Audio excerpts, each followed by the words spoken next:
So ito na yung start ng Ahunan papunta ng Antipolo Church. So 4 kilometers. Ang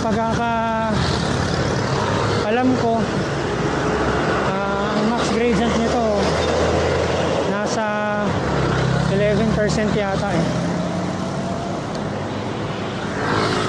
So tingnan natin kung kaya pa natin siyang akyatin. Baba na natin yung mask natin para makahinga tayo ng maayos.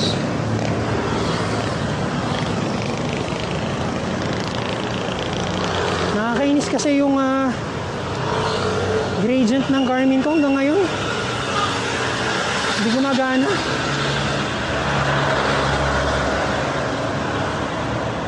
Siguro baka kailangan kong i-reset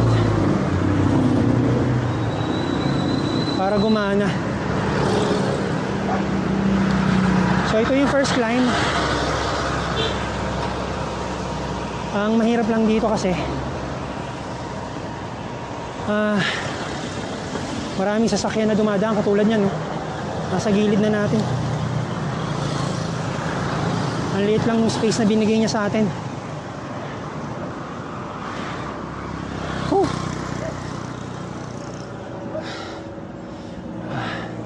So ayan yung first climb. So pagka first climb, merong flat recovery. Ayan.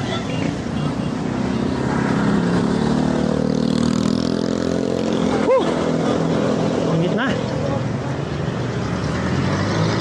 So recovery na. Morning. Recovery na rito. Medyo pababa ng konti. Yan, pababa.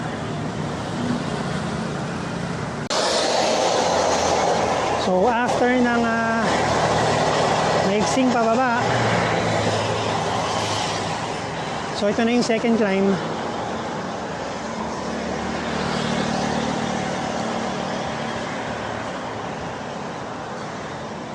Nung una akong umakyat dito, hindi ko siya kinaya ng diretso. Umiirik ako sa gitna. Tapos mountain bike pa yung dala ko nun, kaya mabigat.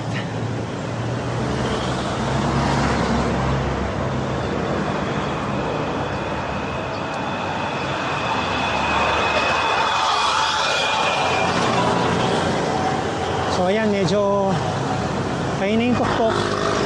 So pagkaakyat doon, meron uling recovery. So ayan, meron na naglalakad dito.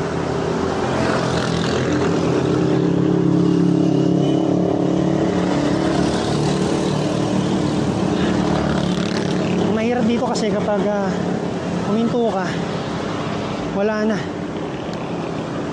Hindi ka na makakasakay ng papadyak ka. Maglalakad ka na talaga. Ayun, pagdating sa tuktok may mga tao doon. Mga nagpapahinga.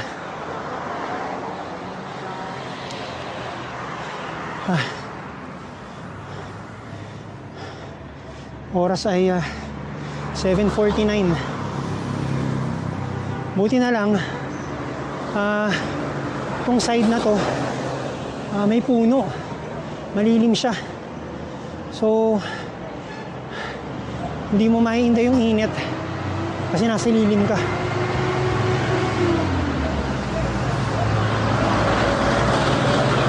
Morning. Ayan, mga nagpapahinga kasi nga mahirap yung akyat. Second climb. So ito, recovery na uli. So maiksing recovery. Mga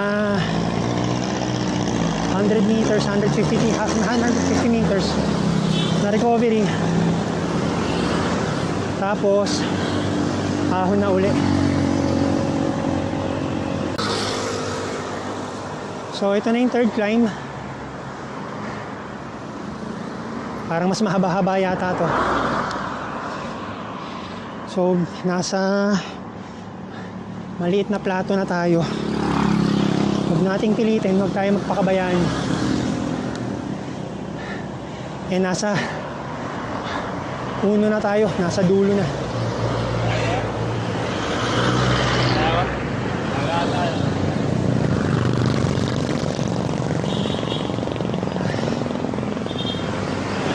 Buti na lang din, ganitong oras, wala ka na masyadong kasabay na siklista. Ayan, katulad kong van natin, napakalapit.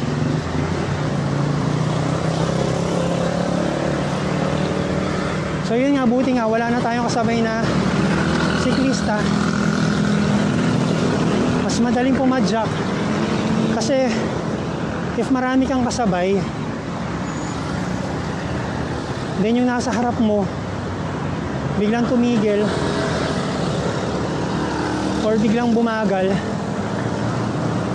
baka mapitin ka sa padjak mo. So mapipilitan kang bumaba. Ito lang ang mahirap. Then kapag ganyan biglang humihinto yung jeep, yung hindi naman siya pinapara, humihinto.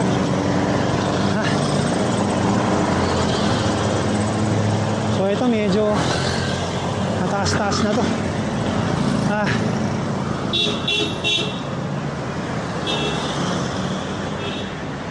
Third climb. So I think pagkaliko dito may konting recovery uli.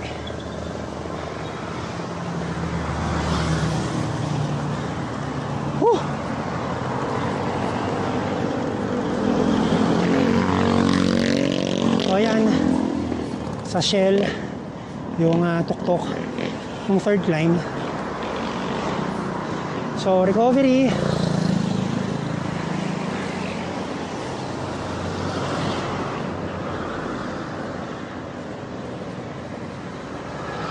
So medyo mahaba-haba itong recovery na to.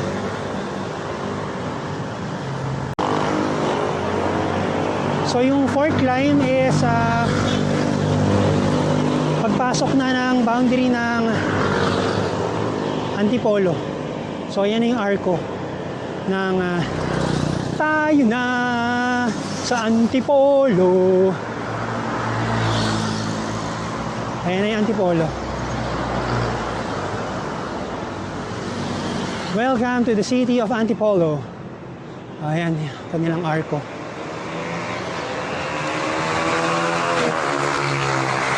So ito na yung start ng fourth climb. So if I remember it correctly, yung una tayong umahon dito sa daan na to. Ito yata yung ito yung area na naglakad tayo.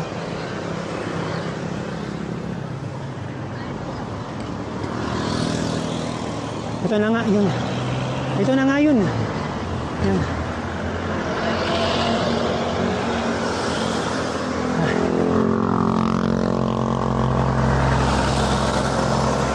Unti-unti lang makarating din tayo sa taas. So hopefully wala lang titigil na sasakyan sa harap natin or siklista na biglang tutukod.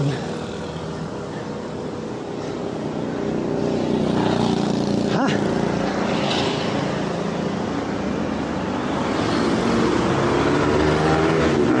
Kunti na lang.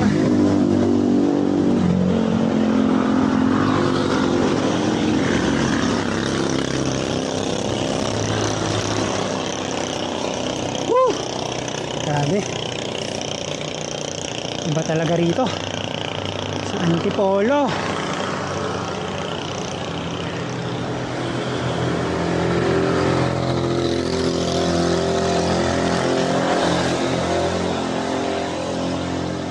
Tayo na sa Antipolo.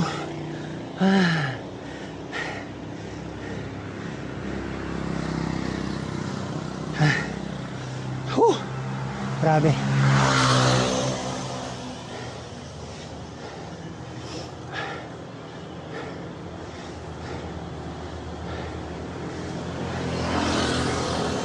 Konti na lang.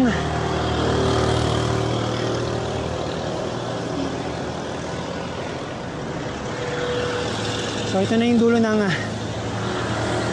fourth climb.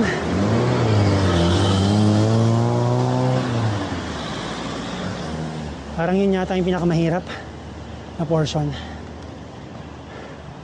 So pagdating dito, lusong ng konti.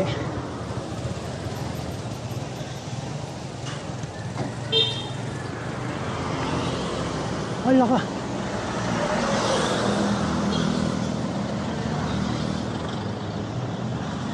Ay, suruya, tagal. So yung start ng fifth climb may palusong. So ito na, fifth climb. So sa mata, medyo mas madali na siya. Kasi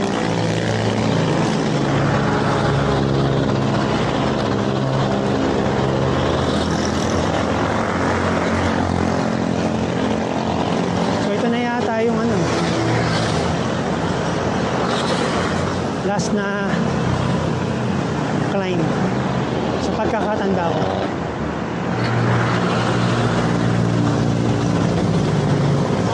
Mahirap na talagang mahirap talaga magbike kapag mahirap talagang umahon kapag maaraw na.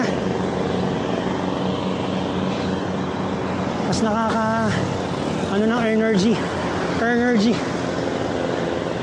Nakakabawas ng enerhiya.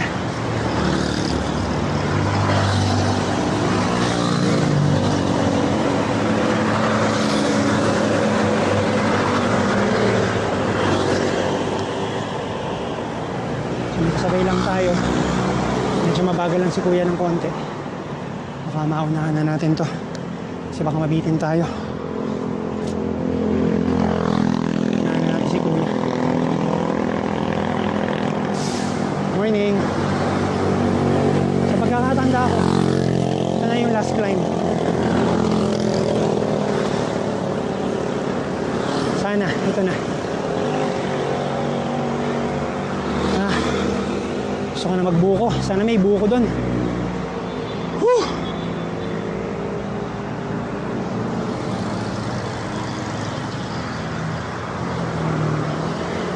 Last climb. Na sana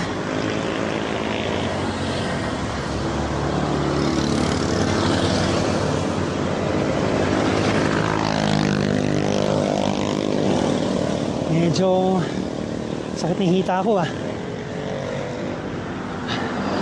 Ngayon lang uli kasi tayo umakyat uli, umahon.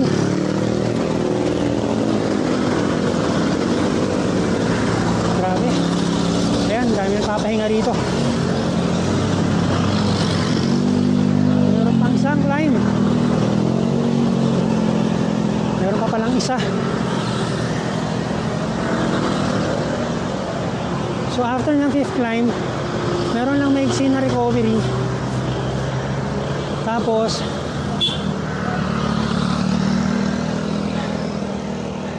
sixth climb na. Pero maigsi na lang to.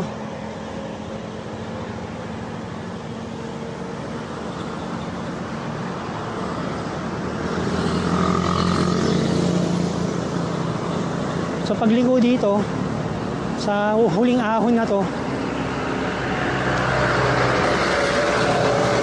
yun na yung Antipolo Church.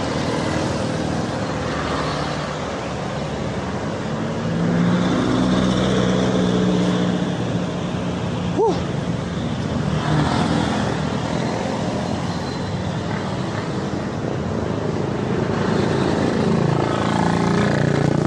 Medyo masakit na sa bewang ayan na, nasa ahon na to.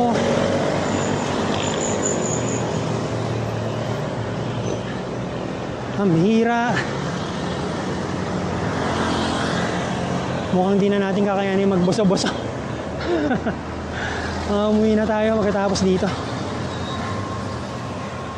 Alas 8. Kung nagbusa-busa tayo, baka 10 or 11 na tayo makarating. So next time na lang.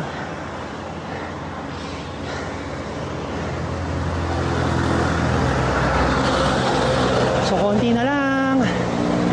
Ito na. Ito na yung last climb. Hindi pa sila, pababa na.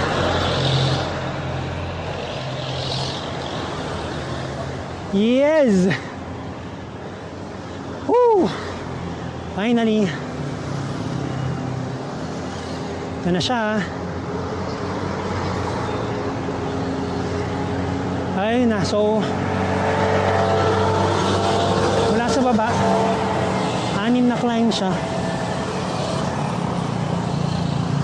So left na tayo.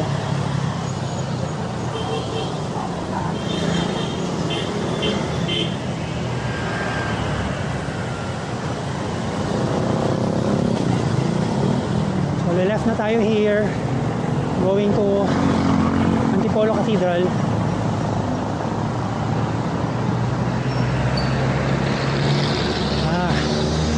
Sa wakas.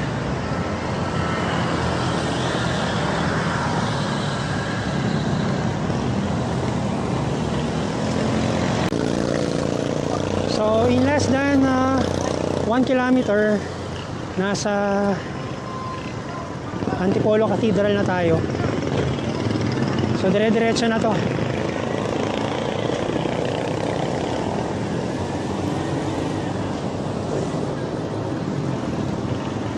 Dami talagang siklista na nagpupunta rito sa Antipolo. So dumadaan muna sila dito sa Antipolo Church. Then pupunta sila dito sa Hinulugang Taktak after.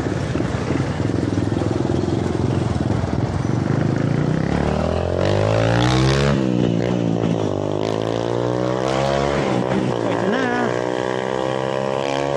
So paglusong natin dito, ayun, kitang-kita na natin yung Antipolo Church. Antipolo Cathedral. Oh no, traffic. Yun lang, traffic. Ang problema natin. Mabibitin tayo dahil traffic. Dami nang pumupunta ng Antipolo. Sunday kasi. Kaya maraming tao. Thank you! Sunday kasi, kaya maraming tao.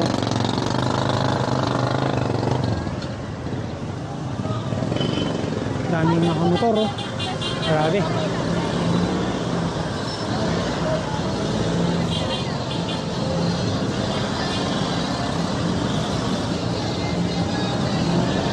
Pastor, kuya.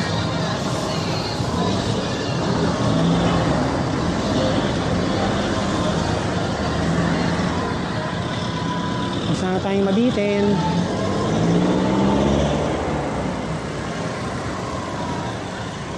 So ito na. Thank you Lord for keeping me safe papunta dito.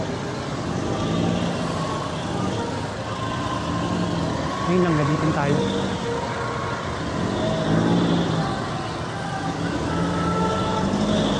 Nice.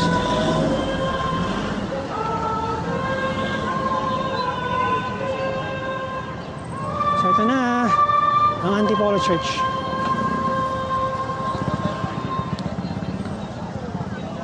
Antipolo. Thank you Lord for keeping me safe papunta rito sa iyong bahay sa Antipolo.